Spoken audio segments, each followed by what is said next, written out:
Today I have with me Anne Montgomery. Anne, you are an author and you are a former sportscaster and you are a foster mom to three boys And a and girl. and a girl. And Therefore, I am just blown away by your resume. I'm not only are you all of those things, but you're a history teacher, you're a history buff and writer. And like I was telling you before I started recording, if I had a guest checklist, you would check almost all those boxes. well, Thank thank you you. for. It's been an interesting ride, and I'd like to tell you I planned it all out, but I did not. It just sort of happened. I hear you. Like that's kind of like the story of my life. I'm just going along for the ride and holding on for dear life. It's amazing though because being a female sportscaster, like when was that like what year did you start doing that? 1983 was my Whew. first job. So there were almost none of us. It's not like today where every broadcast has a woman on the sidelines. Don't ask me about sideline reporting or ask me later because I don't like it. But there were almost no women We're anywhere. gonna absolutely get into that because I don't like it either. Yeah. There is a purpose for it. Don't get me wrong. It's just the way they frame it. It's not helping anybody, and they're just doing it for optics. Well, they're doing it so they can say, look, we hire women. And it's Yeah, the worst sportscasting job of all, because who wants to stick a microphone in the face of a coach who's down 35 points at halftime? Nobody. It's that's right. ridiculous. It's just because they don't want to put women in the booth. Let's be honest. Yeah, and I'd honestly rather see women in the booth myself. Like because like some of these sportscast shows that I watch, ESPN, Fox Sports, they have women in the booth for those shows, but it's again, it's because so they can say they've hired a Of woman, and course, it's how it's diverse we are, but they're not right. giving them any responsibility unless women who report on sports that they played, like women who were tennis players or women who are basketball players or women who participated in the Olympics and they get to talk about ice skating or gymnastics. That seems to be okay, but they don't want women talking about football or baseball or soccer or hockey. Um, unless it's just the one on the sideline. And I really hoped after all these years that things would get better, but I don't think they have very much. Yeah, and which is really odd because you officiated football for a long time, didn't you? I officiated football, baseball, ice hockey, soccer, and basketball, but Well, mostly football and baseball at the amateur level. And I did that because when I wanted to be a sportscaster, it was the 1970s. I yeah, mean, my mother came to me and she said, so you have to go to college. What do you want to be when you grow up? I said, I want to be a sportscaster. And she said, don't be ridiculous. I'm trying to have a serious conversation with you.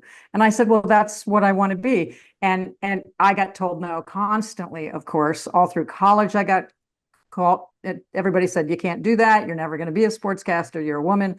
And then when I got out of college, nobody would even interview me. And I'd never played the five main team spectator sports, which in my mind were football, baseball, ice hockey, soccer, and basketball. And one day I went to a Washington Capitals hockey game. I grew up in an arena. I was an ice skater. I was an ice dancer. I had no talent. I was too big, but I grew up that way. And I grew up with hockey players. So hockey was my first team sport love, but back then they wouldn't let me play. Today I'd be a hockey player. Okay. But they wouldn't allow that back then. So I went to the hockey game and I was with my aunt. She was with her friend, and he happened to be an amateur ice hockey official, like for little kids. And he was bemoaning the fact that there weren't enough officials to call those games. And my aunt said, "Oh, Annie can skate." And I went, "Yeah, I can skate." And never considering that I'd never been on hockey skates, which is a whole different deal. And she said, "Why don't you be a referee?" And I went, "Sure." I mean, I was a waitress at the time in Washington, D.C. And I took the test, and they told me to go to an arena at 6 o'clock in the morning to do 6-year-old hockey players. Have you ever seen them with their little jerseys down to their ankles and their I little on sawed up TV. sticks? Yeah. Well, there I am. And I've never had hockey skates on before that day. And do you know the difference between hockey skates and figure skates? If I remember correctly, it's the hockey skates don't have the pointy toes. That's right. There's no toe picks. And for lazy skaters like me, like when you fall, you dig your toe picks in and you get back up, right? When you're being lazy, you hang on them. See, but I'd never been on my hockey skates before, but I spent my whole life on ice skates. And so I put those skates on. I went out on the ice to take my first face off with these tiny little kids with their helmets sideways and their little sawed-off sticks. And I fell and I couldn't get up because I kept just reflexively digging my toe pick, which wasn't there, into the ice. So basically, these little children are staring down at me like, what's wrong with the ref? And it was awful. I don't remember anything about the rest of the game, but what I do remember is that ride home. And I realized that I didn't know enough about the games to report on them because I'd never played them. And so I decided to spend 5 years and become a certified amateur official in those 5 team sports. And I would work those games and I would learn the games by being an official. And I believe some forward thinking news director somewhere would go, hey, she must know what she's talking about, and that they'd hire me. And that's what happened. Yeah. That's But I was like awesome. 28 when I got my first job. Which I mean that part sucks, but that grind and the adversity, it probably helped shaped you for what you were going to uh, uh, come across for the rest of your career, and helped you better deal with those things. Because I was born in '85, so you started your career as a sportscaster before I was even born, and Yes, I'm I've old. Thank you. I've grown up in a world that um before I was born, all these things weren't available. But after, as I was growing up, there were female sportscasters. There wasn't many of you, but there were female sportscasters. Um, it was it must have been so difficult to break into that. Like you said, you couldn't even get an interview, and No. it must have been so difficult to break into that as a male dominated world, being a female and knowing what you want to do, and just knowing that, for, pardon my French here, knowing you're going to have to eat shit your entire career. Yeah, well, the interesting thing is officiating prepared me for that. Because let's face it, as soon as you walk on the field in stripes or in an umpire's uniform, everybody hates your guts. And half the people hate you no matter what call you make. So I learned pretty quickly that I had to either be pretty tough or I would crumble. Um, and remember, too, the other officials didn't want me because I got told not to maybe 25 years ago or so, halfway through my officiating career, because I did continue to officiate. I retired in 2019. So I believe that when I became a sportscaster, I would quit officiating, but I fell in love with it. There's something wrong with me, clearly. But there were no women football officials. There were no women umpires. So that's what I tackled first. And so by the time I got to TV and other reporters were mean to me and news directors were mean to me. And, I was so used to people screaming at me on the field that it didn't seem so bad, even when like reporters wrote me up for misspeaking on the air in the newspaper. But I mean, look, I've had my tire knifed. I've had police escorts to my car. I have been screamed at, called everything, spit on. So after that, if I dealt with that for 40 years as an official. So it's kind of hard to hurt my feelings now. And if you do, I'm going to go home and cry. I'm not going to do it in front of you. Man, that's wild. To have to endure those kind of things. And I was listening to an interview that you had done. It was a different podcast, but I can't remember the name of it off the top of my head. But you were talking about these experiences, and um, talking about how, being an official, you deal with all kinds of people, and parents and stuff seem to be some of the worst people to have to deal with during those things. Absolutely, especially today where everybody thinks their kid's going to be a professional athlete. And I hate to break it to them, they're not. Okay. 1/10 of 1% of kids ever even get a look at by the pros. They're not going to be that thing. Now, sports are great.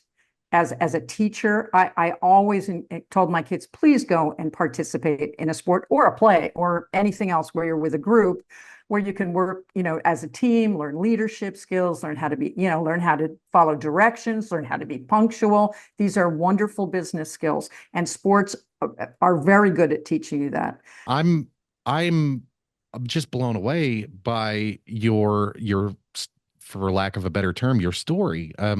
From an early age on to where you are now, you've grown, you've adapted, you've changed, and you've done so many things that are admirable. And just for instance, being a foster mom, that's Uh, something that not a lot of people have the guts to do. And you seem to have a passion for it. And I heard on a different podcast how you got your start as being a foster mom is because you were a teacher and you're watching children every day suffer, and you just couldn't handle that. And somebody had given you a smart aleck comment. Well, why don't you invite them into your house? And you were like, all right, damn it, I will. well, I taught well, I'm going to backtrack just a little bit. I was in television for about 10 years. I told my first job, I was 28, worked for 5 TV stations, including ESPN, where I anchored Sports Center. I worked for the Phoenix Suns. I was their studio host. So, I did a lot in 10 years. And then one day I was pushing 40 and my contract wasn't renewed. And nobody wanted me on TV anymore because I wasn't pretty enough to be in front of a camera. Because, people think that's not true, but it is. Okay. Yeah. Now we're I, getting better today about that. But my last stint on TV was 1996, I think. And 95, 90, 93, 90, something like that with the Suns. And after that, the attitude is sports are geared toward 18 to 35-year-old males. And once you're over 35, you're not hot enough for them to look at anymore. Unless you have that in because you played or you have a gold medal. They tend to stick around a little longer. So there I was. It's all I ever wanted. And I couldn't get a job doing anything. And I was crushed. And I had nowhere to live and I had no money and my marriage fell apart. And so a friend said, come back to Phoenix and stay with me. I said, I have 2 big dogs and 4 cats and a Geo Prism. She said, get in the car and drive back to Phoenix. And I had nowhere to go. I was in debt and I did a whole lot of feeling sorry for me. I really did. And I look back at it now and I'm embarrassed because when I got back to Phoenix, I even went into a sports bar one day, brand new sports bar. And they needed a bartender. And I'd been a bartender in Washington, D.C. I marched right in and I said, I'd like to be your bartender. I said, I can keep your sports fans entertained even when they're sober. And the manager looked me up and down. And I realized what he was looking for. He wasn't looking for a 40-year-old. He wanted a 22-year-old in a push-up bra and a short skirt. And yeah. so he said, I don't think so. I mean, I was so dejected. So the only skill anybody would pay me to do was officiating. And in Arizona, it's year round, football, baseball, year round. So there I was on ESPN one night, and now I'm umpiring Little League baseball and Pop Warner football and high school football. And I didn't want to see anybody I knew because I was embarrassed that they would say, so what are you doing now? I was horrified. And that's what I did for a couple of years. I officiated and felt sorry for myself. And one day I went to a baseball field and I was working like Sandy Koufax summer ball. And I ran into this man who was the umpire and we became friends. And he was a very troubled Vietnam veteran who war hero, special forces, Agent Orange poisoning, PTSD. And we became baseball partners for 5 years. And I don't know if you ever go to amateur baseball games. The umpires we get dressed in the parking lot. We have chairs behind our cars. We sit there, we talk before games and in between games. I live And about 2 miles from a minor league park. yeah, minor league parks, they at least the real guys get to go in a dressing room. I mean, we dress our gear's all in our trunk. So anyway, Don and I became best friends. And I would sit there and whine about how sad my life was. And then he would tell me stories about Vietnam. Yeah. That really And puts things in perspective, don't it? yes. And after a while, I went, I'm a jerk. I'm a complete jerk. This man never complained. He had 8 children. He was dying of Agent Orange poisoning and he died at 60. He died in 2010 and I miss him all the time. But he made me realize that I had nothing to complain about. Nothing. And so then I decided to go back to college. I went back to school at 42 to become a teacher. And I got hired in a Title I school. Now I'm a middle class kid. My parents went to college. My dad went on the GI Bill. He fought in World War II. My mother was the only mom in the neighborhood with a degree. She was a reporter in the 1940s. Woo. I know she's a freak. But I ended up in this Title I school where, of course, over 75% of the kids lived in poverty. And I had never seen this kind of stuff. It was gangs and drugs and girls pregnant at 15 and um, abuse and neglect and 400 foster kids in our school. And at the end of the school year, I used to worry about my kids. So I'd put my phone number on the board and they always said, don't ever give them your number. And I meant, put my number on the board. One day, this young man called me. He was 14, and he just wanted to chat. And I said, "Well, Brandon, can I help you in any way?" He goes, "No, no, I just wanted to talk and see how you're doing." I'm like, "Okay." I didn't know what he wanted, so I put him in my newspaper class the next year because I taught journalism and communication skills mostly. And the school started, and he didn't show up. And a couple of weeks went by, and I was worried. Called the number, it was disconnected. And finally, he called me back, and he goes, "Miss Montgomery," he said, "I'm hungry." I said, "What do you mean you're hungry?" He said, "Well, they put me in foster care and they lock up all the food. And now I'm in a new high school and they didn't send the paperwork, so they won't give me lunch and I'm hungry." And I was pissed. I was I was like, "Okay, hold up, just I'll call you back." And luckily there were no students in my classroom because I was swearing like a sailor. And another teacher, I met her in the hallway. She goes, "What's the matter?" And I told her, and she's the one that said, "Well, if you're so upset, call foster care and say he can come and live with you." And I said, "Don't be ridiculous." I said, I couldn't have any children of my own. And that upset me for a long time. And then I got over it. So now I'm 55 years old. And I said, "I'm not a mother. I don't know how to be a mother." And she said, "Then stop complaining." And I went, crap. So I called foster care and I knew a man who was a judge, who was a football official that I knew. And 2 weeks later, that child was dropped on my doorstep. And I'd like to tell you it was easy. It wasn't. I ended up having 4 boys. I have 2 legal foster children, and I have 2 that call me mom or consider me their mom. But they have, I do a delicate dance because some of them have biological families still. But they're all in their 20s today. They're all doing very well. I'm proud of them. And yeah, it was been quite an adventure. So over the last 15 years, I've been a mom. And I'm a grandma now. My oldest son has a little boy, a I'm 6-year-old son. So I'm a grandma. I just became a grandfather myself. Yeah. Welcome to So the club. yeah, so I did not plan any of this. Um, I'm very lucky that my partner was a good sport about it because I forgot to tell him I was bringing a kid home. Yeah. He's like, "Wait a minute," because he lived down the street. And I'm like, "Well, you know what? I have 3 empty bedrooms. How could I not do this?" And so he mulled that over for about 2 weeks. And then he said, "Look, if you're going to bring home anybody else, just tell me." And so now they call him dad or pops. And so he never had any biological children either. So now we're parents. And it's been interesting, not easy. People who think foster care, if you love them, it's enough. It's not. You have to advocate for them. And I had to go to foster mom school, which was interesting. I went 10 weeks to foster mom school every Saturday. And as a teacher, did I want to get up and go to foster mom school on Saturday? No, but I did. I learned a lot. And I'm very proud of my kids now. And every time they say they love me, it kind of freaks me out. I came from an Irish family where nobody says that stuff. Yeah. Right? Yeah. But my oldest son's Hispanic. Then I have 2 black children and I have a white child. And so our family is this crazy mix of everybody. And We call it's those melting pots. we are a melting pot. Our family is a serious friggin' melting pot. but That's but awesome. it's yeah, it is. And the only thing, we live in 2 different places. Like right now, I'm in St. Croix in the Virgin Islands. And we have to go home in November because we have to be there for Thanksgiving for the kids. That's the family holiday. That's the one we all do. So I don't know. Every once in a while I wake up and go, crap, I'm a mom. I'm not sure how that universe did that to me.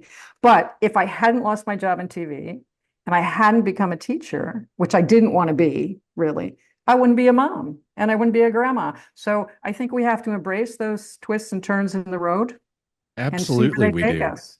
Absolutely. And part of your story kind of reminds me of my own story. I'm a stay-at-home dad. I've been a stay-at-home dad for the last 10 years, and I came from a labor work background, very menial labor jobs. From the time I was 16 years old until I was 21, I worked in various labor intensive, sometimes factory jobs. And then I started working for a underground utility construction company for about 8 years. And I learned a lot of skills, and I learned a lot of transferable skills, but I had just burnt myself out. I had just worked on the road 10, 12 hours a day. I just didn't love it anymore like I used to. And I missed out on so much. And I ended up getting fired from that job. And I knew I wanted to take a break for a little while right away because I'd missed out on so much.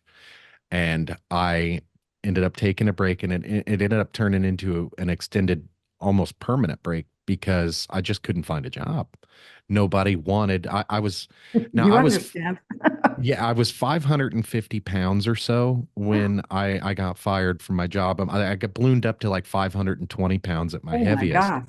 Yeah. And so I was what, like after about 6 months or so, I became unemployable. When I walk into a door, it didn't matter what my skills were. I was just so big, nobody wanted to take that chance. And so after I lost all the weight, I was like, I'm not that interested in doing shit like that anymore. I'm just not in it. And I've been here at home for 10 years, and it's the most rewarding job that I've ever done. It's the most thankless job I've ever done, but it's the most rewarding. I can look back at the end of every day and say, "Ah, I'm really proud of how today went." And that's almost every day. But like you said, you went through a period of time where you were kind of moping around, feeling sorry for Yeah. yourself. I went through that for about 5 years, and it was so difficult because I didn't know what I wanted to do. I didn't know. I needed guidance from family members and acceptance and stuff like that. And it wasn't coming because it was just like, okay, well, this is where we're at. This is what we're doing. And I didn't really have those moments of clarity until one day it just clicked. And I You was were like, ready to receive it.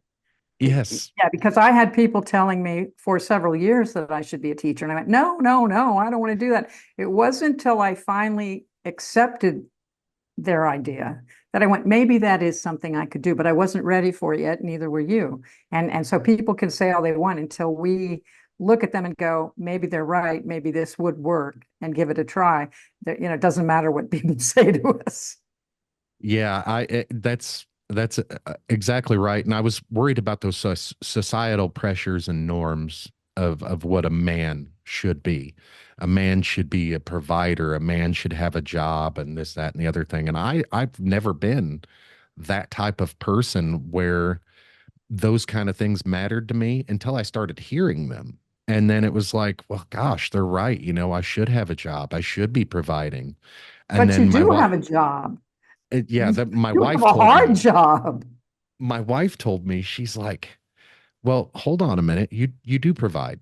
You provide everything that Yes. we need. And she's like, we don't need money. We need what you do. And then she started listing off a lot of the things that I do. And I'm like, gosh, you're right. I do all those things. And if I wasn't here to do those things, they wouldn't be done. And so it reaffirmed to me that I was making the right decision. And like you said, I was ready to receive those kind of things. And so now I don't even care. It's like when people ask me what I do for a living, like this is really my job. However, I still tell people I'm a stay-at-home dad because this is more fun than anything. This isn't a job. But Yeah. being a stay-at-home dad, it is a job, Yeah. but it's the most rewarding job that I've ever had. I can say that when I was looking at all of your, for lack of a better term, your resume, when I was looking at that, it really popped out that you're a history buff Yeah. because out of all the things that I'm interested in, I would looked under the sportscaster tab or sports tab on Oh, it was like podcastguest.com or something like that. And it- I didn't realize that you were a history buff until I started researching you. And then like World War II is one of those history subjects that I can never get enough of. And I'm 39, but I believe old to you're never too old to learn. And I push myself further every day to learn about the things that I'm curious about. And history is like, that's one of my favorite things in the whole world. So, I like, wish there how were did more of us. I yeah, really I do. know. When my journalism classes didn't fill up at my high school, they cut one of my classes, and my principal called me and he goes, "Well, what can you teach?" I said, "I'm certified to teach history." I said, "Let me teach history." And he looked at me, he said, "You can't do that. Coaches teach history." I said, "Excuse me?" I said, "So to keep the football coach and the other coaches, they teach history because they can't teach anything else." I'm like, how do we expect young people to be interested and enthused about history if someone's teaching it because they can't teach anything else? So I taught history one semester and I loved it. But, then I got back to teaching my regular things. I was very fortunate that when I was in college, I went to Miami University in Oxford, Ohio, and we have a branch campus in Luxembourg, which is in the middle of where the Battle of the Bulge was, and it's a beautiful little country. And I got to spend 6 months there during my junior year. And I studied primarily World War One through the Cold War. And so that we did that, and we talked about what happened in Russia, and then we went to the Soviet Union in the 70s. I So mean, this is right up my alley. oh This my is God, yeah. So I think you might be referring to my most recent book, Your Forgotten Sons, which is the one yeah. that just came out. And that was about World War II. And as much as I love history, I had not written anything about World War II before. That was just sort of an accidental book. I've written ancient history before, but and I don't write all historical books. Those two are the only ones. But yeah, that book just launched in June. Oh my gosh, it was quite a I bet that um, was a journey learning all that stuff and researching for the book. well, the first of all, it was how it came about. Normally, like, first of all, I don't write about sports at all, which surprises people. They say if you wrote sports It books, doesn't I'm like, I, surprise me. I don't want to write about sports. I mean, I read about sports, I watch football, but most of it, I don't officiate anymore. So I'm like, I don't care. But Normally I come up with an idea from, I read the newspaper every day, the old fashioned paper newspaper, and I see interesting stories that get me thinking. And then I travel to those places if I can, and I come up with a book. In this case, it was totally different. I got a call from like my friend of 40 years, and she said, I have to have a very dangerous surgery and I need you to come to the hospital. So I went from Arizona to Johns Hopkins in Baltimore, and she had a tumor wrapped around her spinal cord. And she said, there's a chance I will be paralyzed from the waist down. Her husband was a soldier, like 2 tours in Iraq, one in Afghanistan, but PTSD, couldn't be in hospitals because he was in one of those places and his men were dying. It was bad. So she said, I need you to be my healthcare power of attorney. And I said, okay. Flew there. Night before the surgery, she hands me a Ziploc bag full of 75-year-old letters from her uncle Bud. Now, Bud was her uncle. Her mother had children like 20 years apart. So even though Regina's in her 60s, this man was still her uncle. And she said, promise me you'll tell Bud's story, no matter what happens to me. And of course, I want to make my friend feel better. I go, of course, I promise, right? So she had the surgery. She wasn't paralyzed. She walked out, but I made the promise. So I had to take these letters. And have you ever heard of the Graves Registration Service? No. Yeah, because nobody talks about it. Um, these are the guys that pick up the pieces after the battles. So you read a novel about a war, you see a war movie, and we see planes falling out of the sky and soldiers being shot, and then the page turns, or then the camera pans away. What happens to all the bodies? At Normandy, Bud was at Normandy, and on that first day, there were 10,000 dead, both Allies and Germans. And somebody had to pick them up because of disease and because of the morale issues. Like 186,000 Allied soldiers went through those beaches. Yeah. And And if they couldn't see bodies bumping up against the ships. So Bud was in the Graves Registration Service. Their job was to locate, identify, and bury the dead. And that's what he Mm. did. Sadly, all of his records were destroyed. In 1973, in St. Louis, the National Military Archives was burned to the ground. 80% of the Army's records from, I think, 1912 to the 1960s were destroyed, and Bud's were among them. So there were no records. And I'm supposed to write this book about this man with a whole bunch of letters that he wrote and family stories. His family, he's got about 100 family members. They shared stories with me.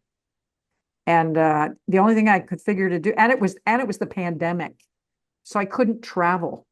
Oh, And I wanted to go to France and try to follow his footsteps. I thought I'd follow the postmarks on his letters. And it turns out, I said, I had where they were posted from and what the date was. And so I followed him from England to Normandy, to the Battle of the Bulge, to Patton. He was with Patton in Czechoslovakia. He was in Nuremberg. And I got to and it turns out, it's really strange. I wanted to go to France and write about, the exact places he was, but because I couldn't go, I remembered all my time in Luxembourg. And I said, okay, it's inspired by a true story, but it's fictional, so I'll put him in Luxembourg because I have those memories still so brightly in my mind. And then after the book went to press, my friend sent me an obituary she found that ran in a local paper that said he was indeed in Luxembourg. So, wow. and there's a huge American cemetery in Luxembourg. That's where Patton's buried. And I think we have American service people in 33 different countries and territories, and those cemeteries were built by the Graves registration guys. Worst job in the military. Nobody wanted everybody. There's a horrible thing I read in a book called "It Crosses in the Winds." And it's one book that talks about what it was like for those men. And they were coming down a road with a truck full of bodies, and the American soldiers split in two that were on the road, and they turned their backs on them. Nobody wanted to even acknowledge these men. They had the highest suicide rate of any soldiers in the military, highest mental illness. Today, we don't, of course, it's different. Today, I mean, back then they couldn't send them home. They were in the middle of a world war. Yeah. And today that you die, your body's back in 24, 48 hours. It wasn't like that then. So anyway, I created what I thought was the story of Bud, and it's heartbreaking and very difficult. But it's getting good reviews, and yeah, it launched on June 6th, of course, the 80th anniversary of D-Day. Wow. Wow. I'm of course I'm fascinated with all aspects of history, but right now, World War One and World War Two and the Cold War, those eras are kind of, I mean, they're kind of important and relevant to what's going on today. And Absolutely. you had researched a lot of things on Russia and the Soviet Union. I don't know how to really frame this question other than to just ask it. What are your thoughts on what's going on today? I think a lot of things are happening that were very similar to what were happening in Germany in the 1930s, demonizing other people, um, cutting down the media, making media not trustworthy. Now, I was a journalist, and I know journalism has changed. But in my time, if you didn't have a fact that was backed by three different sources, you didn't use it. Yes, Okay, and I grew up in a that's time actually when the you didn't. that's actually the rule of research that I kind of use in my own But everyday they're not. life. The problem today is that they're not dividing up. News should be news, entertainment, and commentary, all separate. I never had an opinion unless I made clear it was my opinion, and someone asked it, and then it says commentary under you, or it says editorial, so that people know this is an opinion. It wasn't like that in the old days. And to me, these things should be separate kinds of television, separate kinds of news. When I read a newspaper, it says commentary and editorial. I know that's an opinion. Yeah. Okay. And back in the 30s, it was like that too. I mean, it was all about people's opinions. I'm a fact person, and it's very difficult for me. And I'm in facts social don't give a media. shit about feelings. No, no, they don't. And I'd rather be wrong. Prove me wrong. I'm happier to know the truth than to be right. And so I mean, it makes me crazy that grown-ups, educated grown-ups, pass around stuff that's clearly fake on the internet that I can prove is fake in 15 seconds. And things like animals that are all the wrong colors. Oh, look at this picture. It's from some animal magazine. I'm like, no, it's not. That's not a real thing. Yeah. So I am frustrated with the lack of belief in science, the lack of belief in facts. I've grown up in the outdoors world. I'm a rock collector, which means I've spent a lot of time in outback areas of mines in the desert, and I'm a scuba diver. I'm heartbroken over the dead reefs I see. And it's like, for people that don't dive, it's like if you have a favorite forest you walk through and one day it burned to the ground. Yet people say it's not happening. I'm like, but it is happening. Can't we all agree? When did science become negative? When did it become? Here's my least favorite comment when someone says, "Well, this is my truth." There's not your truth. There's just the truth. There's Right. only the truth. No one can, you can't pick it. It's the truth. And I've had people say, well, I'll say, here are the sources, people. Look at these sources. They're very reputable sources. Well, I don't believe it anyway. This Yeah. makes me crazy because that leaves your mind open to be twisted by people that have ulterior motives. And having studied World War II, this worries me terribly, especially when I have kids. I'm worried about kids. I'm glad I'm old.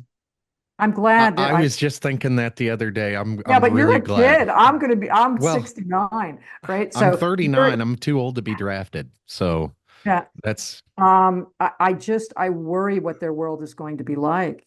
me And too. this, In 2021, when Russia invaded Ukraine, I is the only person I personally know that did this, but I sat and cried.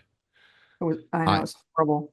I sat and cried because we had just got done with a 20-year war in Afghanistan, and it's not even done. We just pulled out, and it's heartbreaking to see what's going on because all my kids are going to know is war. Like I didn't grow up with that. I grew up in the early in the 90s, and Operation Desert Storm was all we knew about. Like that was the biggest, thing that we knew about, and it was over in days. Yeah. So I thought, that this is all my kids are going to know is war.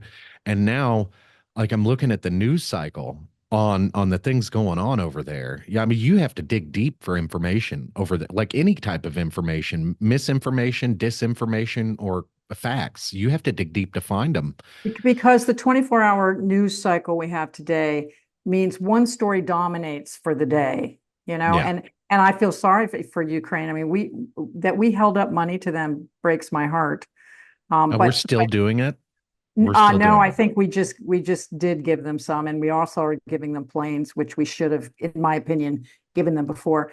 But Yeah. I think when you said, being a person who studied history, I remember, I don't remember, I studied about how the Nazis took Poland, and we just went, oh well, big deal. And this is exactly what's Yeah, happening or the right now in Rhinelands, they took Ukraine. the Rhineland first, and it's the exact same thing.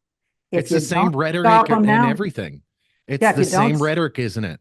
yep, yep. And then but see, now we have the internet, which means you don't just turn to your trusted news source. We just shut down two Russian bot farms that were spreading all negative information about. They're saying, Russia was attacked by Ukraine and Israel is terrible for, Hamas attacked them. Hello. So And, everything's and being never mind twisted that they're a around. bunch of terrorists. Of course, everything's being twisted around. And young people who don't look deeply into the situations that they're marching for. I'm all for, you want a peaceful protest, that's great. But if you don't look beneath the surface of the headlines and the catchphrases, then you're not doing it right. So to me, people, you have a right to protest anything you want, but be informed at least look into what you're talking about so you know that you understand the situation. Because I think we don't do that anymore. I mean, we care about tweets, and we care about, memes, and we care about little blurbs of video on Instagram. And how can you learn anything that way? You can't. You Yeah. absolutely can't because, and you can't even. So the information that's being passed around on social media sites, you can't trust any of that. You have to go independently fact check that on your own, and in Most order people to won't. Most people won't. I exactly do it all the time. And honestly, I'm only on social media because I have to be, because I'm an author and that's my job. I have right. to sell books. And so I will tell you this, when I'm on social media, I do not mention politics. I do not mention religion, because my publishers expect me to, you know, not be that way online. It's hard for me sometimes because I have very serious beliefs, but if I can't do it there. Yeah, And yet it's being thrown at me all the time. And my attitude is, you can put what you want up, but can we be civil? Can we not absolutely. tear That each there it other is. down? There it And is. trying. I have friends who I'm completely on the opposite end of the spectrum, and we love each other anyway.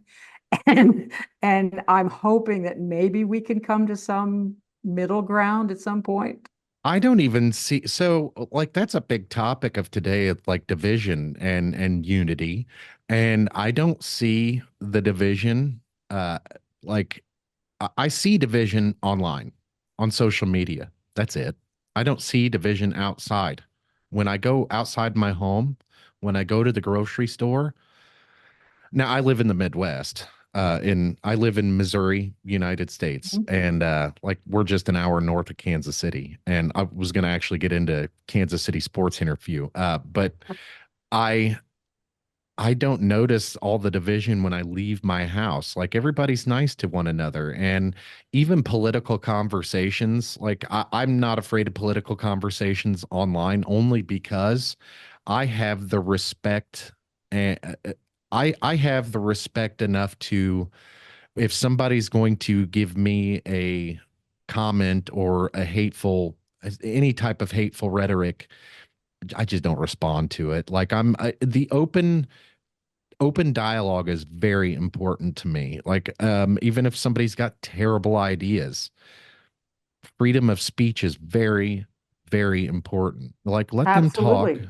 Let them But should talk. it be true? For me, the hard part is, you can say what you want, but if it's completely a lie, that bothers me. But as far as feeling the divisions outside, I said before, I have 4 children. Two are Yeah. black, one's Hispanic, one's white.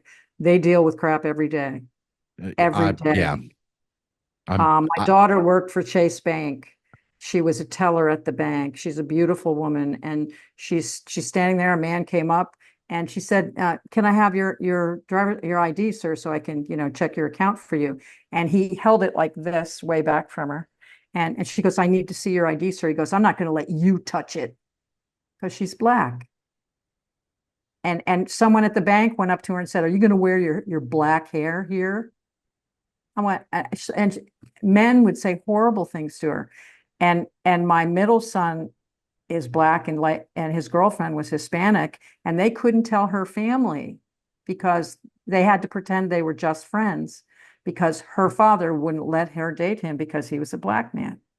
oh, I wow. mean, this is Yeah. so in my house, it's different. I And do and my see that, but it's my not one like, son, he's dressed in like dress slacks and shoes and a button-down shirt, and he drove to his friend's house, and he's sitting in the car waiting for him. And here comes a police officer and says, "What are you doing here?" He goes, "I'm waiting for my friend," and yanks him out of the car. And I'm like, I said, "All I ask is you do nothing. You put your hands on the steering wheel. You say, 'Yes, sir. Yes, ma'am.' We'll sue them later." yeah, you Okay. live to But fight another but day. but yeah, nobody. So it's out there, and I wish it wasn't, because I was such a kumbaya Pollyanna. I believe that my generation would cure racism. We did not, and I'm appalled that we're still playing these games. And the school I taught in was, as I said, 75% Hispanic. Of course, Hispanics can be any race. They can be Native American, they can be black, they can be all things. About 24% black, and it was a mess. Yeah, I see those societal issues still with race, absolutely. Especially being in Missouri. Um, I really wasn't thinking in that direction myself, like, but I do have to keep those things in mind. Yeah. And I don't really pay attention to those kind of things because I am a middle-aged white guy. Yeah, So and you probably if you know, I look at my white friends who live in gated communities. I'm like, I don't live in that kind of neighborhood. You know, yeah, my Phoenix neighborhood, it's entirely blended neighborhood, and I like it that way. Um, and so if you get up every day and everybody you see is black, or everybody you see is white, or everybody's Hispanic, you're not gonna get the richness of the world. I used to tell my students at school, I said, you're so fortunate that there's so many different kinds of people here. Whereas, you know, when I would go officiate in the all white schools, like the rich neighborhoods and the kids, everybody be right, I felt creeped out by it. And then I felt sorry for the kids because when they go out into the world, they're going to have a black boss. They're going to yeah, have a Hispanic professor, and they're not going to know how to deal with that. Whereas my kids in my Title I school, they were used to dealing with pretty much everybody. And yeah. so I think that put them a little further ahead, despite what they grew up with. And that's one of the things I really enjoyed about Chicago when I visited Chicago is how diverse it was. And of course, living right next door to Kansas City, like it's a big melting pot there, and it's a really Midwestern city. It's really open and honest, and people are very, very wonderful in Kansas City. I love Kansas City so much. Um, but yeah, I don't really see all that division though. Like I said, I am middle-aged white guy, but when I go outside and I'm going to the grocery store, when I'm going to the bank, when I'm going to visit friends or anything like that, I don't really see anybody yelling at each other. I don't see I do see people being rude to one another, but Yeah. again, that's something that's always been around, but no real hate. But online on social media, it's a completely different landscape where Oh, they're nobody's afraid. anonymous, you Yeah, know? nobody's afraid to say anything about like I've had people I've had people like literally take one thing that I said, like a comment that I've said on something else. Like this is way back in Twitter days when I was on Twitter for other for social reasons. Like the only reason I'm on social media now is for work. But it was like I had said something. I had commented something apolitical on a political post and I just got hammered with all kinds of hate. And I'm just like, what? I'd like you like a lot. Most of the people were taking the comment out of context, and then other people were just feeding on that hate. And I shut it down. I discontinued Twitter altogether. And I don't experience that stuff outside my house. Yeah, but you know, that's the promise with social media. I blog every week, and I recently wrote a blog about how I think that we should, don't get upset, get rid of girls softball in high school. I think girls should play baseball. Girls, I mean, so I was an umpire for 25 years, and I mostly umpired baseball. And every once in a while they say we need a softball umpire, go over there. And it's not the same game. It's not remotely the same game.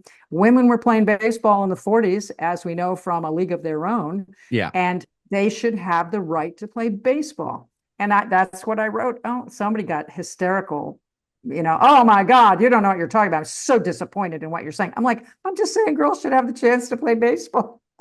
You know, well, softball is great. I said that, yes. I said, I'm not denigrating softball. I'm not denigrating the women who play softball.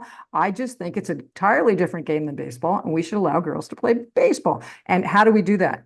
We teach them when they're little. We send girls to play little league when they're 9 and teach them how to pitch and catch and hit and throw, which are very defined, difficult skills. And then they let them play until they get to high school, and then they have the skills to do that. Right Well, now, you know there's why no they don't want girls in baseball, right? no. It'll be a better product. Yeah, well, you know what? It cracks me up because they say, "Oh, girls can play baseball. They can try out for the boys' team." I'm like, that's not a solution. That's ridiculous. It's not fair to anybody. So if we Yeah, they teach them should when have they're a league young, of their own. Yeah. yes. So my attitude is girls should play baseball. But it's funny that I wrote that, and some people were just, how could I say such a thing? I said, you'd think I said something horrible, like girls should play baseball.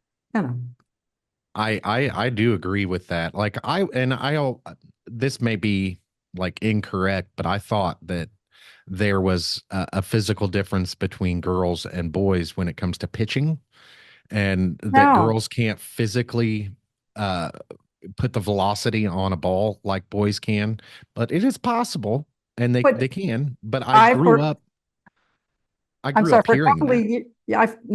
Of course you did because we're weak. We're weak. We can't run 90 feet. We can only run 60 feet. Are you kidding me? For 2 years, very short time, I umpired in a women's professional baseball league, and they were crazy. They were flat out for line drives. They were, sliding it headfirst into bases. There was nothing weak or girly about any of them. They were perfectly capable of playing baseball. So that idea that girls can't handle it, that's what I wrote about in the blog. And And as instead of I was doing more research on baseball, it actually turns out like girls, um, most of the time when they pitch, they sacrifice velocity for position, yeah, for aim. They yeah. are more accurate than boys. And And who that's cares about the scientific. speed when if you let them play against girls? The problem is, you remember the young lady, I can't think of her name. She pitched in the Little League World Series like in 2014. Yeah, that not too long Yeah, ago they did yeah. a movie on her. And guess what? She ended up having to go to high school and playing softball because there was no place for her to No play. baseball programs. Right, right. So the idea is let's get them started when they're little to play baseball. And I don't think they should compete with boys. They should have their own teams.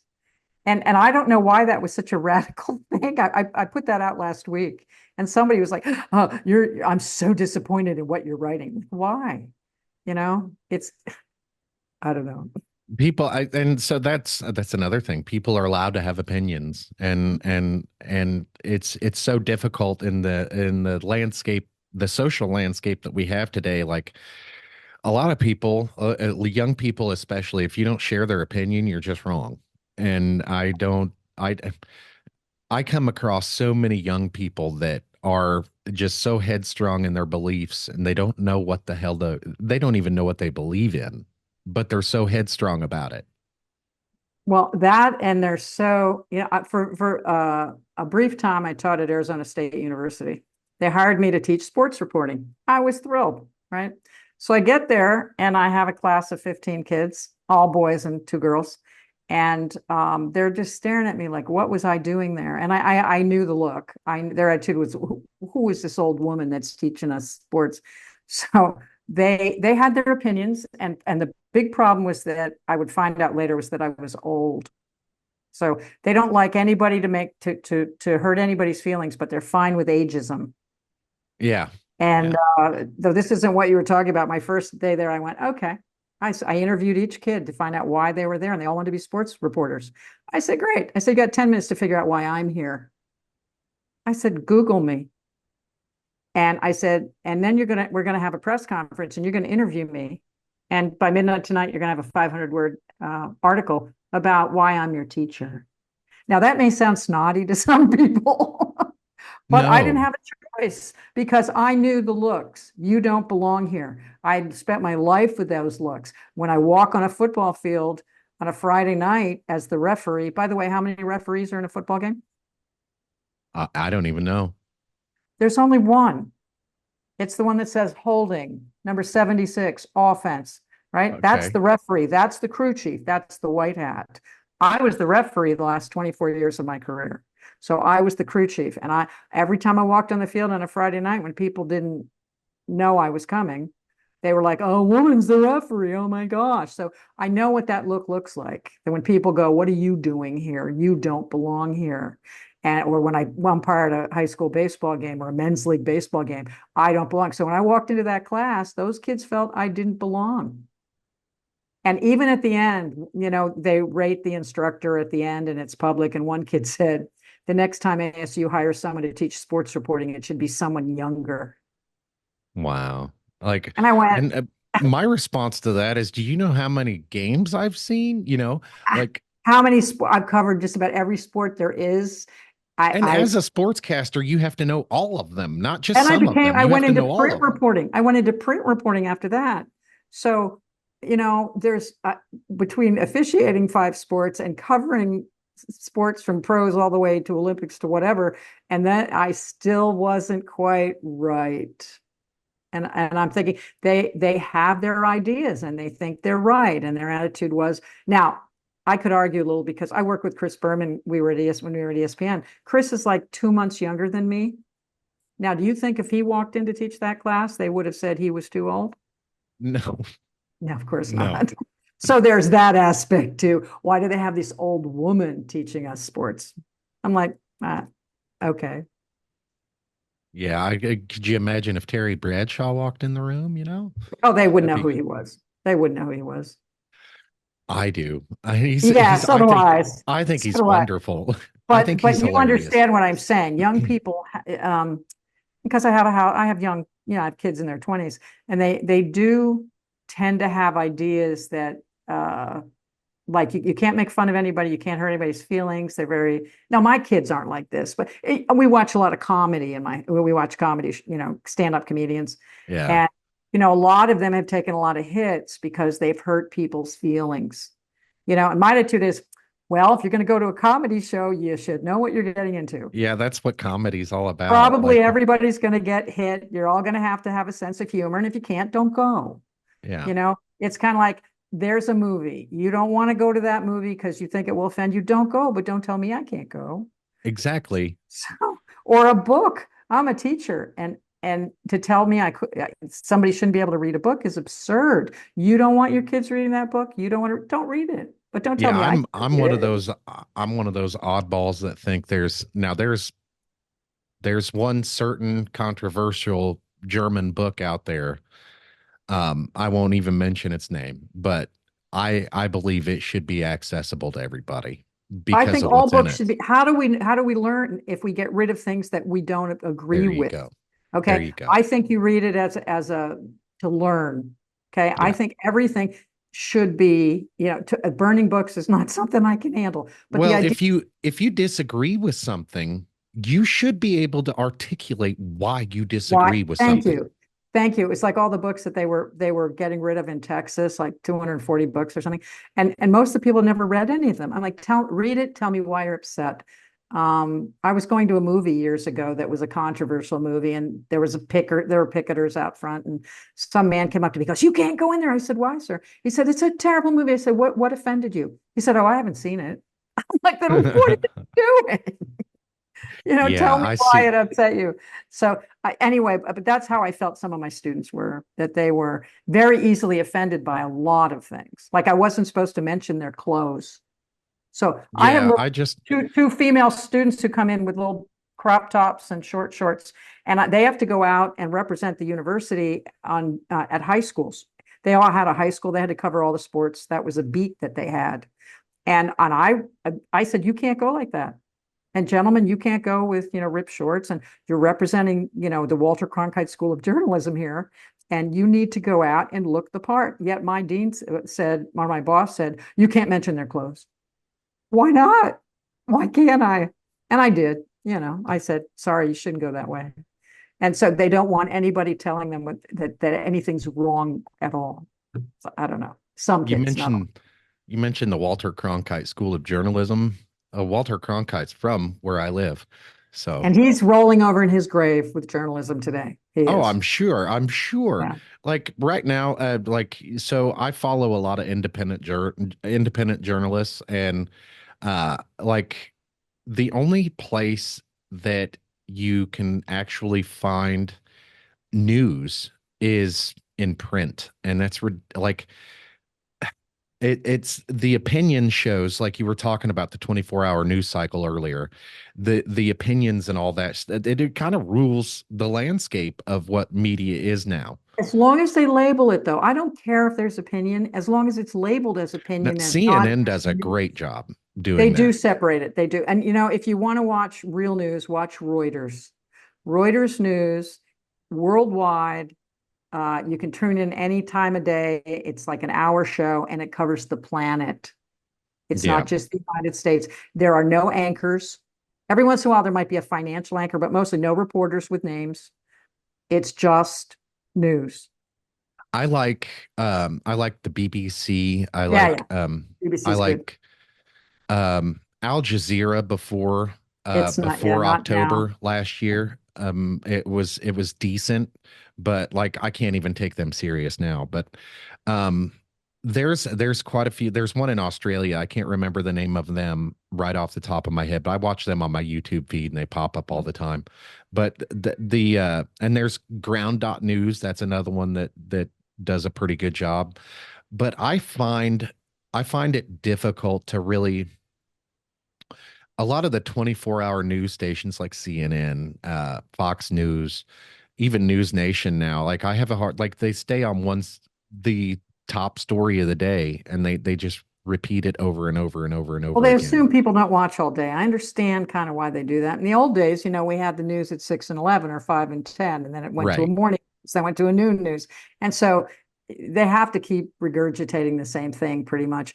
But most people aren't watching the news really, No. or they're only watching news that they agree with.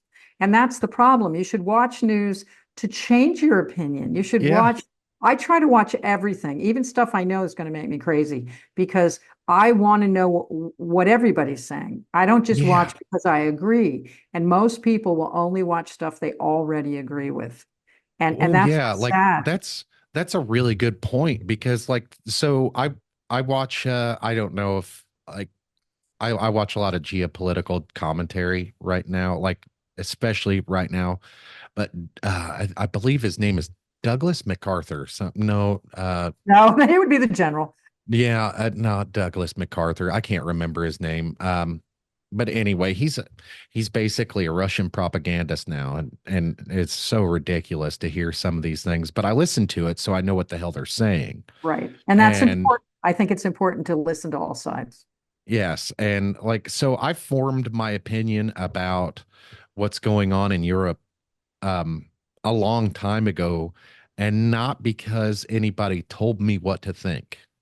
It was because I learned what everybody is saying. I watched press conferences with Vladimir Putin. I watched like RT, the Russian television. I watched them guys. I watched opinions uh, that had nothing to do with uh, left or right, but they were just reporting. I listened to left leaning, right leaning, American politics, American news. I listened to all that stuff before I formulated my opinion. And the opinion that I came up with is holy crap, they're doing the exact same thing that started World War II. Yes. And then I can't argue. I started digging a little deeper and it went even farther, World War One. And I was like, I can't believe that they're not talking about this. Like, why are they framing it in such a way like American politics? It has nothing to do with American politics. It has everything to do with Europe's going to be destroyed if we don't do anything about this now. Uh, I couldn't agree with you more. But I think our worlds are very small in this country. I think we have now a generation of people 30 and under who grew up looking at cell phones, looking at screens. Where we have a lot of young people who lack social skills, because I all they talk about want. a lot of that on this podcast. Yeah, it's terrifying to me. And, a couple of my kids were hooked on video games for a while. And I said, this cannot continue. You have to get out and meet real people.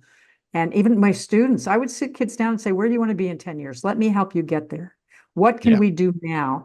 And I said, what do you do after school? As soon as they get home, they start playing video games and they play till 3 o'clock in the morning.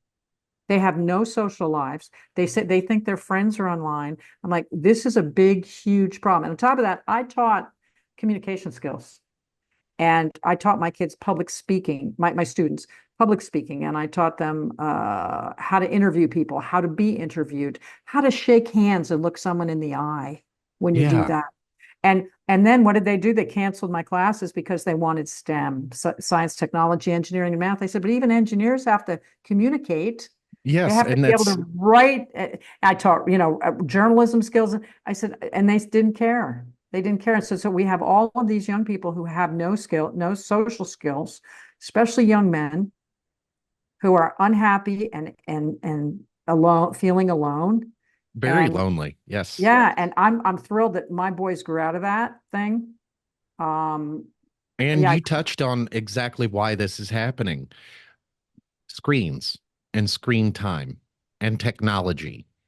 That is exactly why this is happening. And I talk I about it agree all the time. 100% because I don't mind you want to be on your phone or play a video game for an hour. Okay, that's fine. If But it stops not at an hour. yeah, but I'd rather have you join the drama club at school, or I'd rather have you go out with friends. I'm very fortunate. My youngest son is mildly autistic, and so in the beginning, that's all he wanted to do was be on the internet and play video games, and it was frustrating. Now, God, he graduated from college. Nobody thought he'd ever graduate from high school. And now he hikes mountains and he's a scuba diver. He's our one kid that's certified to scuba dive. And he's my one kid who's a rock collector. So he's with the Mineralogical Society of Arizona. And so the bottom line is now he's got these social things that he does. And the other ones do too at this point. But I'm talking about more about my students who didn't become my kids. Yeah. Um, and how sad their lives are. They don't know how to talk to one another. I Oh wrote an my article gosh. Oh my about, gosh.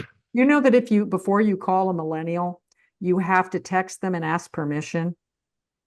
Oh, Did you? that's so I'm a millennial, and I'll tell you that's probably not true. Well, Like, okay, we prefer, like, I really don't like texting or talking on the phone myself. I hate texting, but I read up on this. I wrote a blog on it, and it said they would much prefer that you text and ask permission to call first because they don't like answering random phone calls, and something like 82% of them are terrified to have a job where they have to answer a phone at work, Wow. and because they're afraid that they're going to be asked something and they don't know how to answer. And I'm thinking, oh my God, where are we going to get surgeons and air traffic controllers from if you can't make a decision? Yes. So I think that maybe uh so it may be younger millennials that deal with that I didn't mean issue to a lump lot. you in there. No, hey, it's totally okay because I still have to deal with that myself sometimes because I more closely identify with Generation X than I do my own. Right. And I'm one of those type of guy. I'm an honest parent. I call my kids assholes all the time, and it's not that they're really assholes. It's that that's just how I am. Like those are terms of endearment for us. Like I don't know if you've ever seen the ABC show. Oh shit, now I can't even think of the name of it, but it's the dad calls the kids morons. Oh, you moron, and it's like that growing up in my house must be like this for my kids. Like they hear that stuff all the time, but they don't internalize it as, oh, dad really thinks I'm an asshole or dad No, really no. thinks I'm yeah. Yeah, no, Like I I'm just understand completely. yeah, and so that's kind of how I am. And like you are completely on like it's very difficult to like a lot of people don't know why this is happening, but you touched on it briefly. Kids don't know how to talk to each other. They do know how to talk to each other. They just can't do it without the screens. You put them in a room alone. You put uh uh 10, 15 to 18-year-olds in a room alone. They're not going to talk to each other face to face, but you give them devices, they'll talk to each other. But it is And so sad. It's, it is sad. Ryan, my partner and I, we were on vacation somewhere and we were beautiful Caribbean sunset. We've been diving. There's a beautiful dinner in front of us. And it's beautiful. We're looking at the sunset and there's a couple next to us and they're both on their phones in this beautifully exotic, beautiful dinner sunset, and they're on their phones. And I felt sorry for them.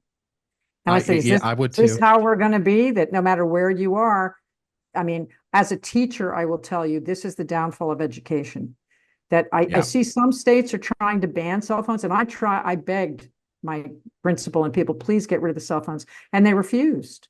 But it And also comes down to the home too. Like I heard you on another podcast discussing the the education issues.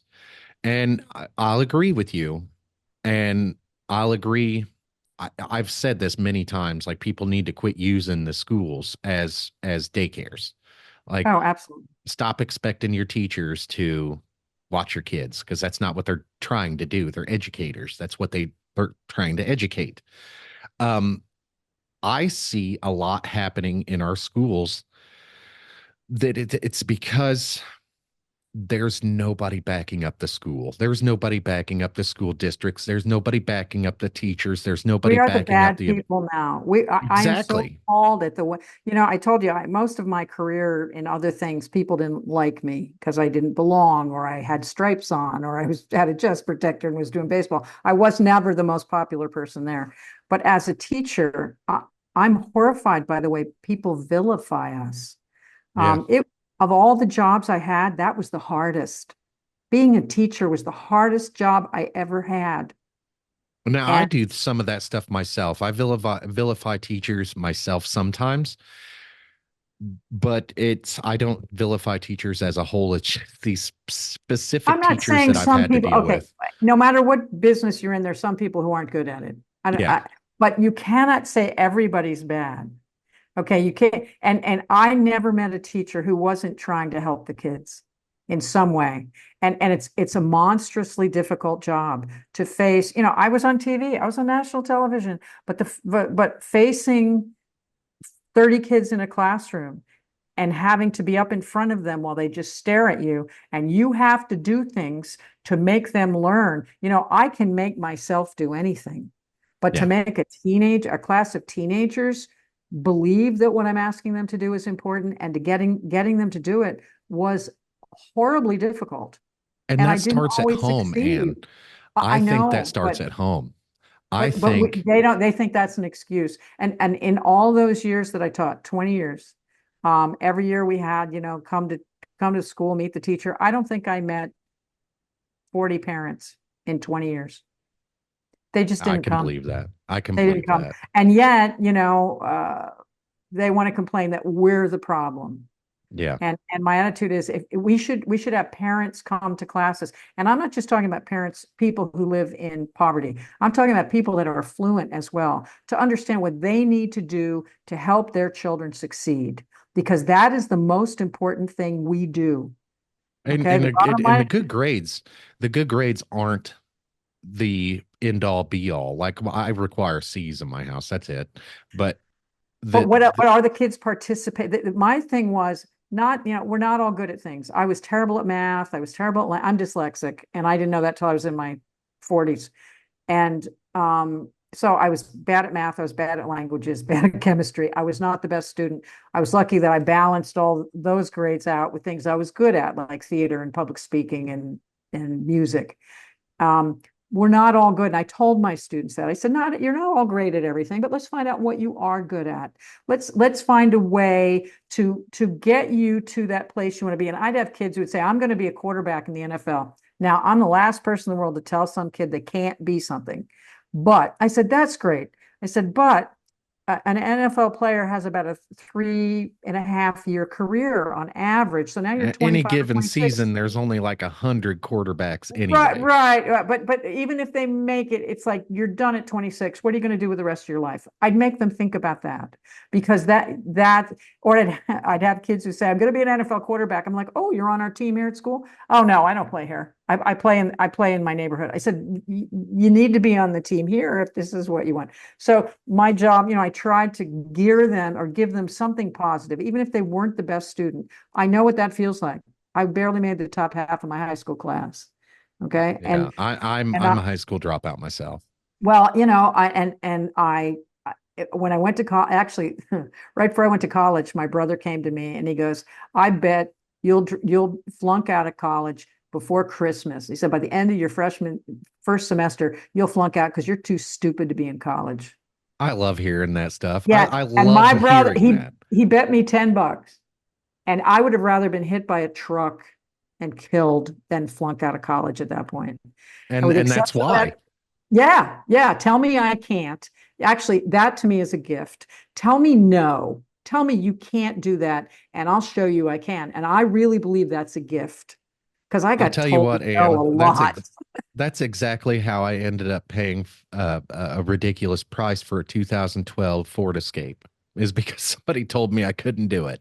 And I was like, it was like my brother-in-law, I'll never forget. He said, I don't know why you bought that. Like, you'll never be able to pay that off. You're going to end up giving that right back. And I lost my job 6 months later, but I'll be damned. I wasn't going to give that car back. But you see, then it is a gift. It is Yeah. a gift. So it doesn't mean we can do whatever we want. I mean, I wanted to be the first woman official in the NFL. I did. I went to camps and stuff, but I was too old. They weren't going to take me. I was in my 40s and in 50s. They weren't going to take me. I think Okay. they just now They got a have women, they have female three women. officiant They do. now. They have Like, several. They have several.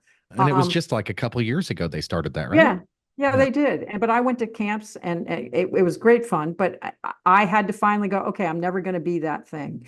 I never was going to get a gold medal in the Olympics for ice dancing. That was not going to happen. But I tried. It doesn't mean no, because they say no. If you don't get that thing, it doesn't mean you're a failure. It just means that wasn't the thing for you. My point is, kids, you tell them no today or you can't, and they go, okay, never mind. I'm like, no, come on. If you want some, I want you to fight for it.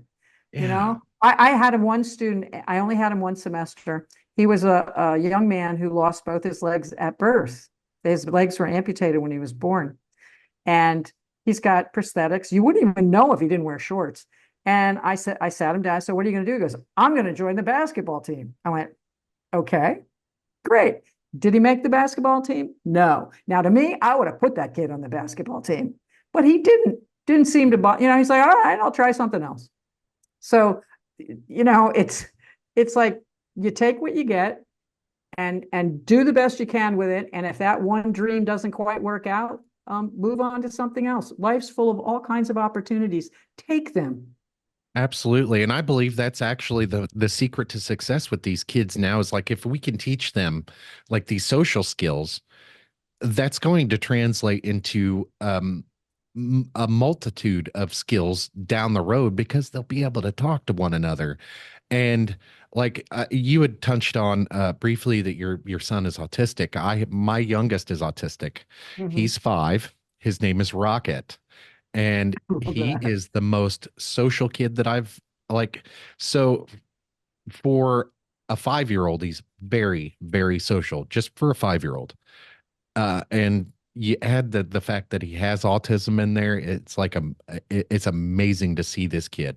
He's more social than my other children, and he watches screens, he has screen time, but we also take the time to ensure that he has the communication skills that he needs to go into adulthood as like a quote unquote normie. And Normie. so he can have a half-ass decent life like we have.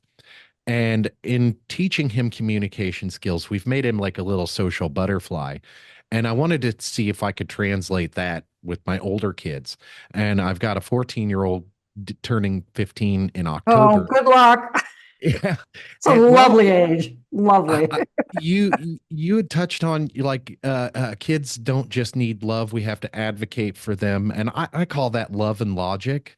And I explained to him, we had just had a conversation about it today, how I know I'm rough with him, and I'm explaining to him I'm very sorry that I am this way, but I have to teach you how to live without me. I have to teach you how to survive without me holding your hand. You have to know how to do things. When we go out in the public, we make him order his own food, because I think that's great. we noticed he had a problem doing it. And so it's like, oh, you don't want to order your own food? Guess what? You're ordering my food too. So what do we want? And I'm teaching him that stuff so he doesn't struggle with it later on down the road. And I had just had a podcast a couple weeks ago, a live podcast about screen time.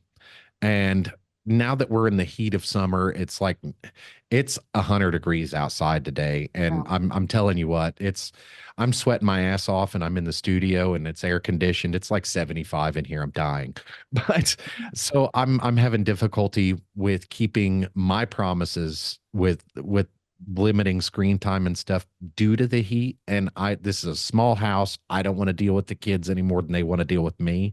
So we're kind of being lax with the screen time right now, but at the same time, I identified that problem and we are slowly working out how we can get away from the screen time and integrate playtime, integrate chores, integrate responsibilities into their everyday life. So that way we don't have the same issues with these children as we did my older children. My oldest is 21, my youngest is 5. It's kind of weird. Yeah, you spread them out. Yeah, I've got Yeah. 21 years parenting experience with children under the age of 18. Oh my And God. yes, it's the greatest job ever though. But I explain to people like I'm a hypocrite in the worst ways because I'll tell you I'm being hypocritical as I'm telling you what to do. And I just call that honest parenting. And I'm telling my kids, look, I know that I'm on my phone, and I know I'm attached to this thing, but I'm working. If you can do the same, if you can work and look at that screen, that's fine. But what are you working on? And Right. I I make them do other things other than watch videos or play video games and stuff like that. It's just really difficult to explain to them why I'm doing it. So I have them watch videos with me on like the screen time and why it's difficult to why we can't talk to one another, and like we're dealing with social issues, we're dealing with eye contact and stuff like that. And it's amazing to hear other people identify that issue and they know it's the why it's happening, and can identify it, and they're just as excited as I am about getting rid of it, you know.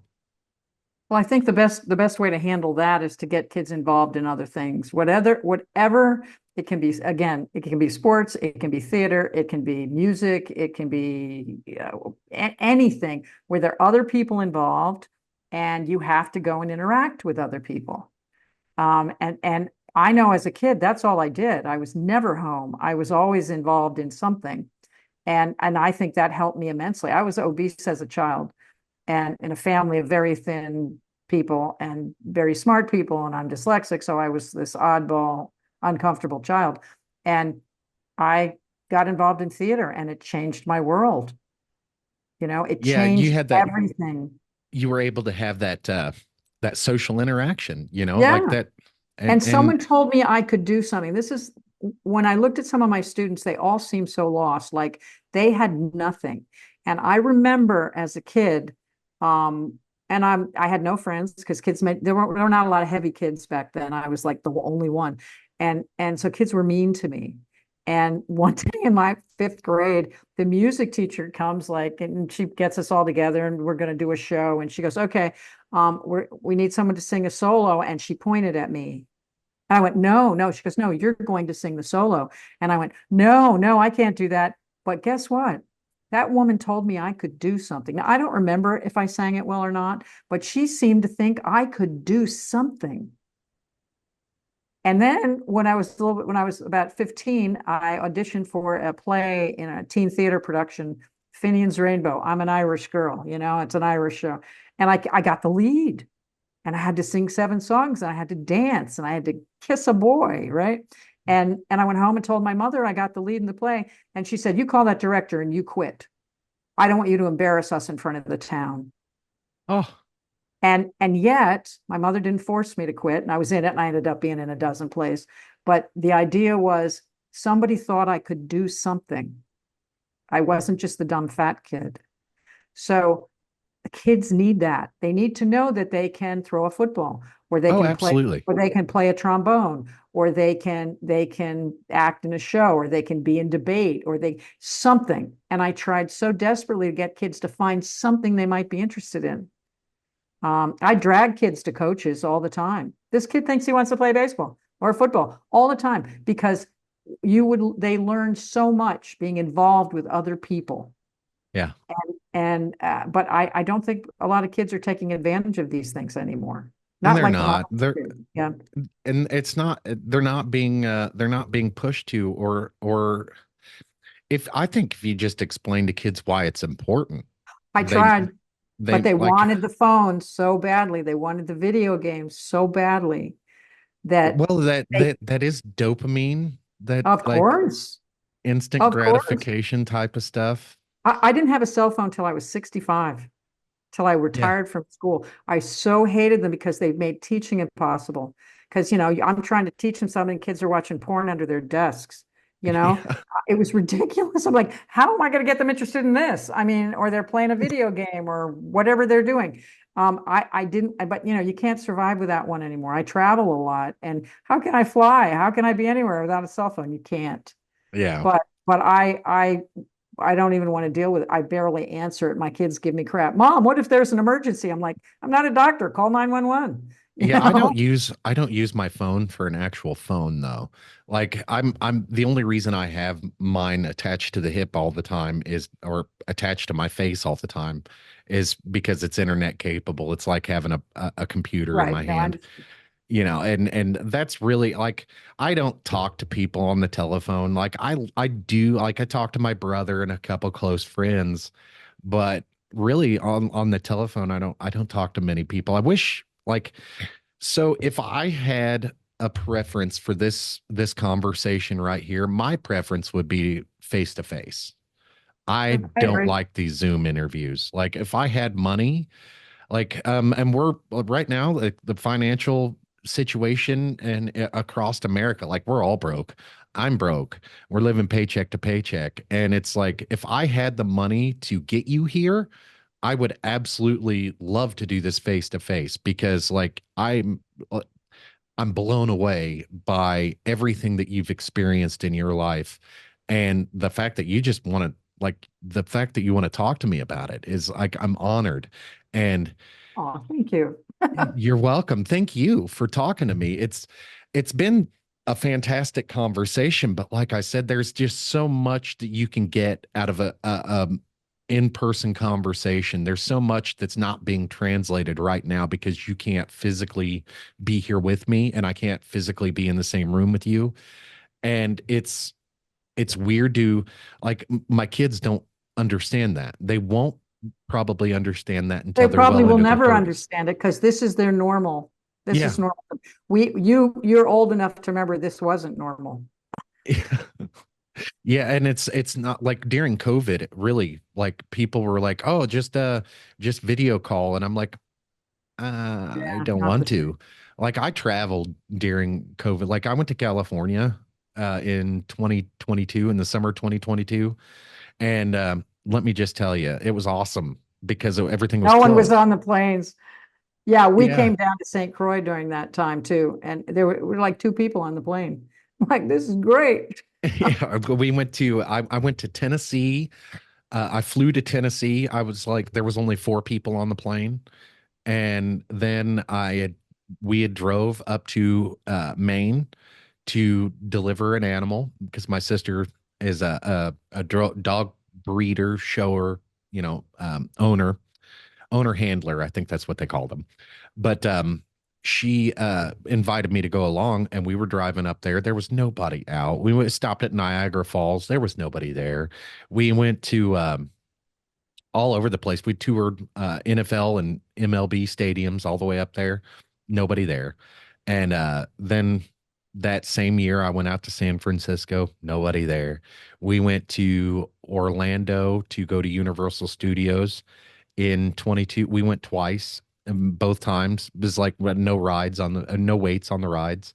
It It was was a awesome. strange time. It was a strange time. I It don't want to do was. that again.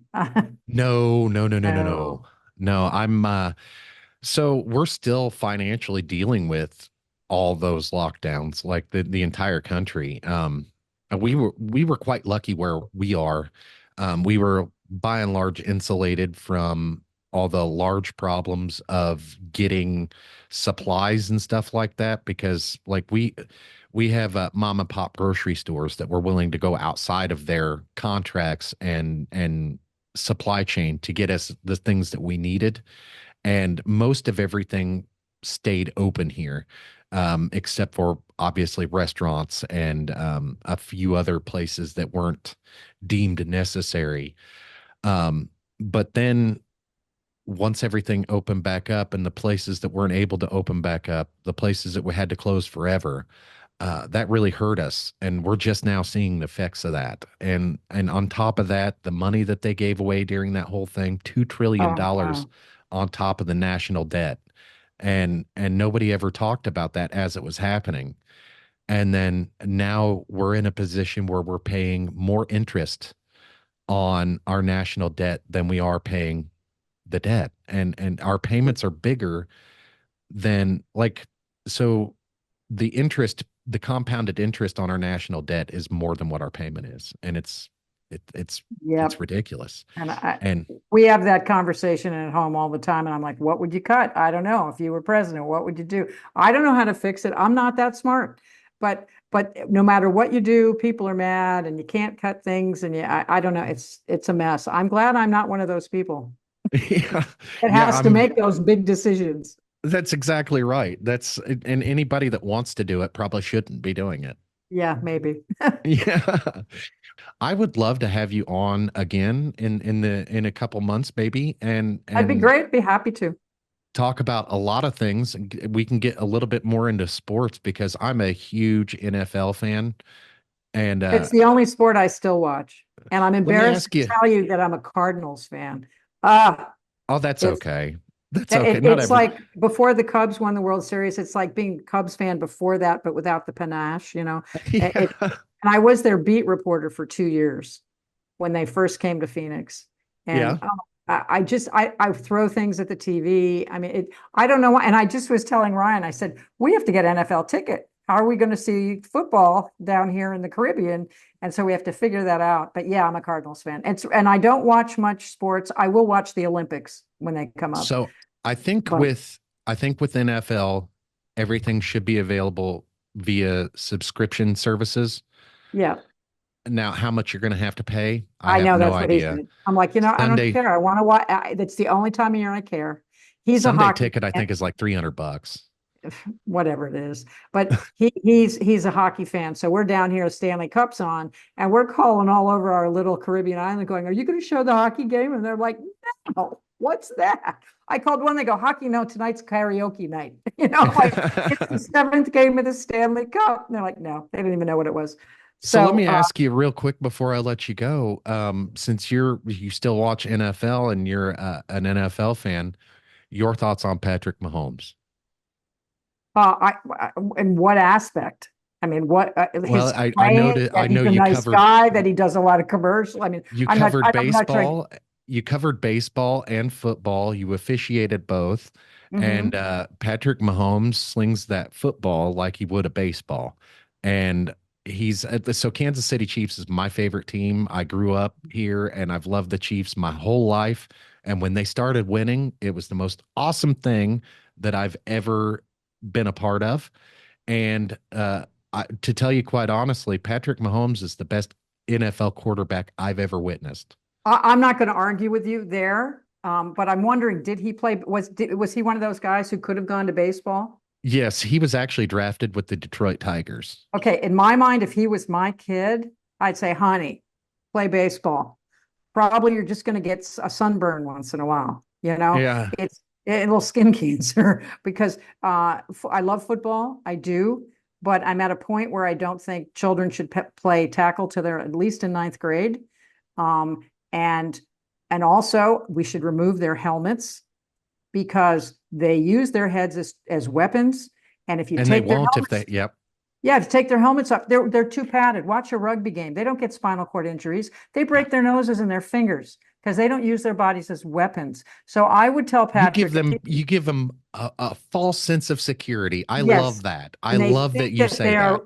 they're superheroes. They're not. And I would say, Patrick, honey, I love you. Play baseball. I would have done that. We it's just safer. And yeah, you can have to have Tommy John surgery or something, but the bottom line is it's much safer than football. And He's and got an I Go think ahead. football might go away. I think people are going to not let their kids play football. I think I think it flag is fine until ninth grade. You want to play then, that's like however many years of not getting hit in the head. But I think, it's like boxing. Let's face it, rich people don't have their kids box. yeah, It's poor people that box. Okay. And maybe football is going to be like that.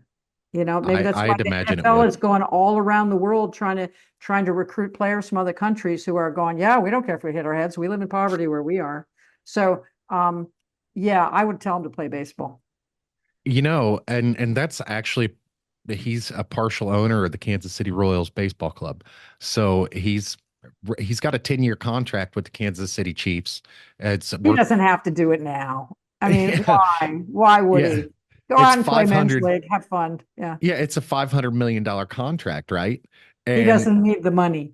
exactly, exactly. And if he fulfilled that contract, he would still have the age, the youth to go out and start another career But in why? baseball.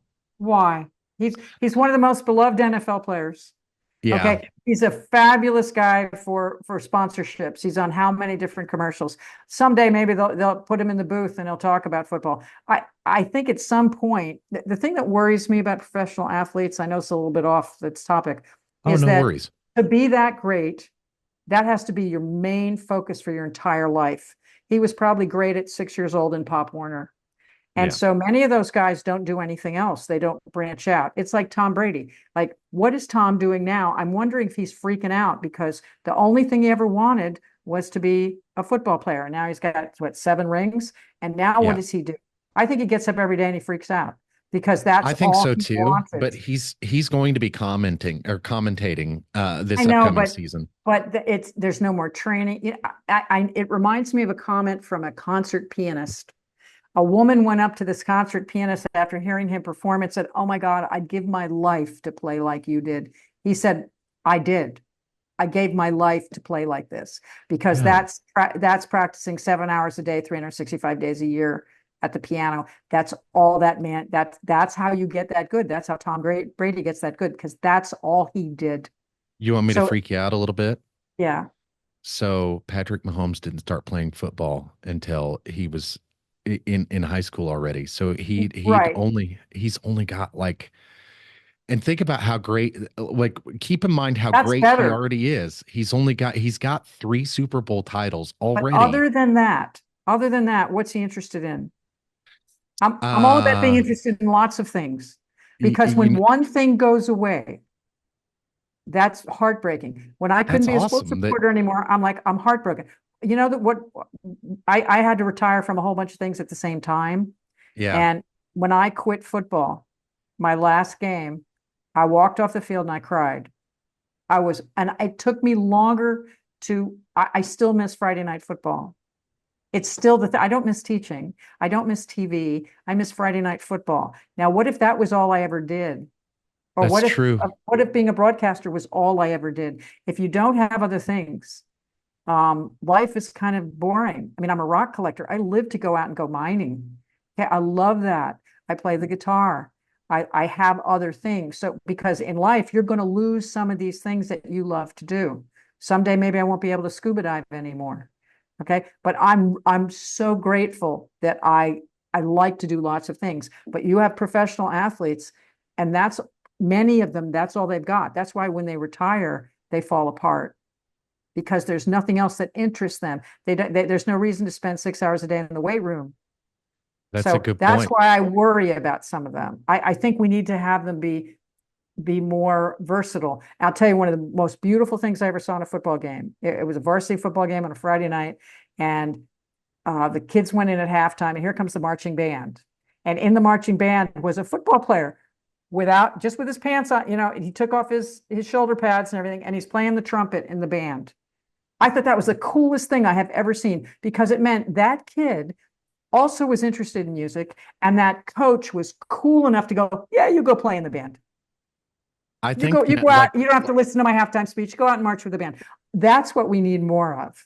I think if they're, I think you're very correct on that. And I think they need to start working on that at least at the high school level, if not, or at least at the collegiate level, if not at the high school level, about listen, you cannot do this your entire life. You have to have a backup plan. What are you Right, going to do right. after your sports are over? Right, because we live to be in our 80s and 90s. You have to have interests. You have Yeah. to have things that inspire you to get up out of bed every day. And as a person who's retired from a lot of the things I used to do, it's very hard when I used to run all day long with teaching and officiating, and I worked out all the time. And now I can't do most of those things anymore. So the bottom line is if you don't find things to fill up your day, you're going to have a problem. And I think athletes who are 27 years old, their careers are over. That's why so many of them fall apart.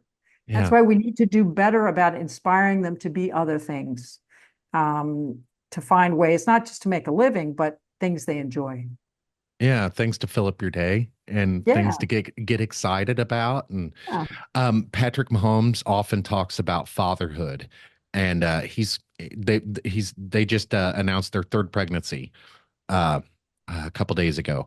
But he often talks about fatherhood and how much he enjoys being a father, and that when football starts taking a toll on his family, that's when he's done.